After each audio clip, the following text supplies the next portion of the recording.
There we go. Okay. Choosing the best method actually kind of involves asking yourself a series of questions to help you narrow things down a little bit. This is the first question that you should ask yourself. This is because it's going to automatically help you kind of sort out what direction you want to go. Very first thing you should look at.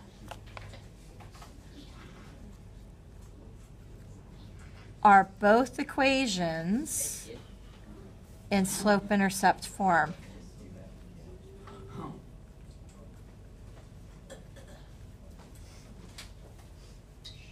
So one of two things is going to happen. Either yes, they are, or no, they're not, right? It's got to be one or the other.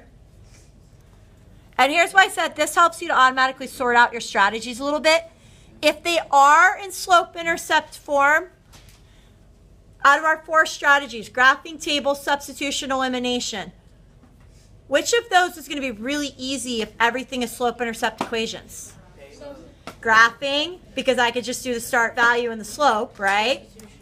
So if they are, then you might want to consider graphing as possibly your fastest option.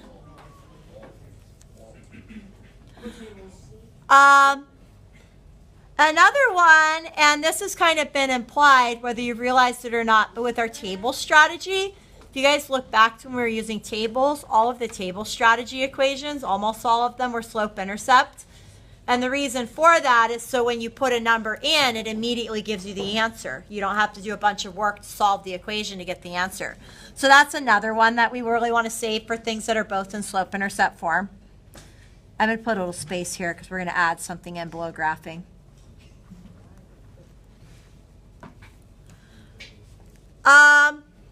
What if I had an equation and my equation was y equals 3/7 x plus 1? Would you rather make a graph or a table? Table.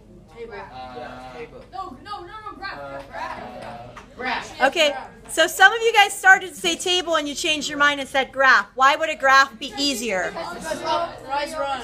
Yeah, your fraction just turns into a rise and a run, right? But if I try and make a table, now I have to calculate with 3/7, and that's going to get pretty messy, right? So if I have fractions, what strategy do I want to try and go for? Graphing, because the fraction turns into something easy, just a rise and a run. So this is a great one to use with fractions.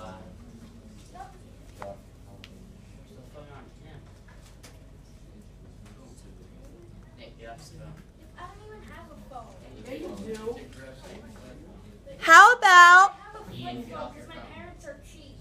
okay, can we please stay on task? How about if your equation is y equals 2x plus 500? Would you rather make a graph or a table? I'd say graph because of 500. 500? I don't want to make Table? I'd say table. what was the Wait, no, wait. 2x plus 500. Table. Graph, because how are you supposed to write down to 500? How are you supposed to go? No, you don't need to. How are you supposed to Huh. go graph? That's the start value. Yeah, Oh, table gives us a start value. Yeah, it is a start value. So It depends what you're the table people were being a little more vocal than the graph people. Think about a graph for a minute.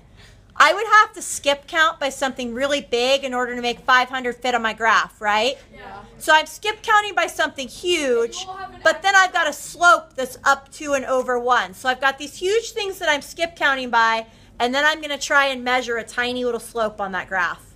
Yeah, because Easy graph or hard graph? Very hard. Harder graph. Let's go, baby. So Yeah. graphing you might want to go for if you have something like fractions. Tables might be better if you have big numbers, because big numbers can get kind of weird to try and deal with on a graph, right? Dude, you got evolutions?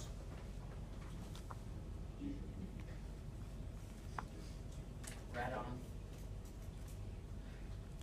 on. So that kind of gives you some idea of table versus graph. So, okay, they're all in slope-intercept form. I could go either. Which one should I use? That can help you kind of sort it out and see some might be better for graphing, some might be better for tables. Some could go either way. Now, they're not in slope-intercept form. Then you get to ask yourself another question. If they're not, is there an isolated variable?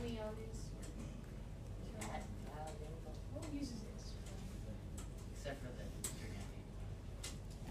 So graphing and tables are going to be over here where you've got slope-intercept equations. So that means somewhere else we've got substitution and elimination.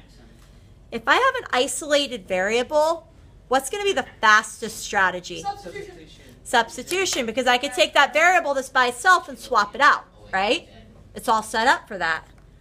So if you do, yes, go for substitution. It's going to be faster than any of the others.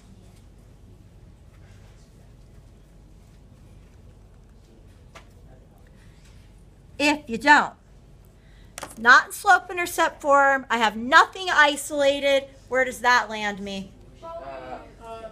Elimination. Yeah, and that's why we said elimination is kind of our, if there's nothing else faster, all else fails sort of strategy, then go for elimination.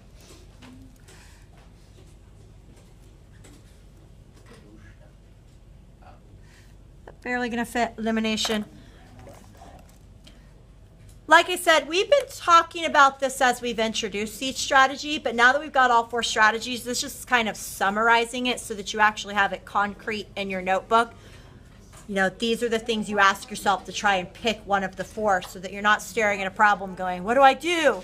Okay, if you're staring at it going, what do I do? Then look at this and it'll give you some ideas to help you choose.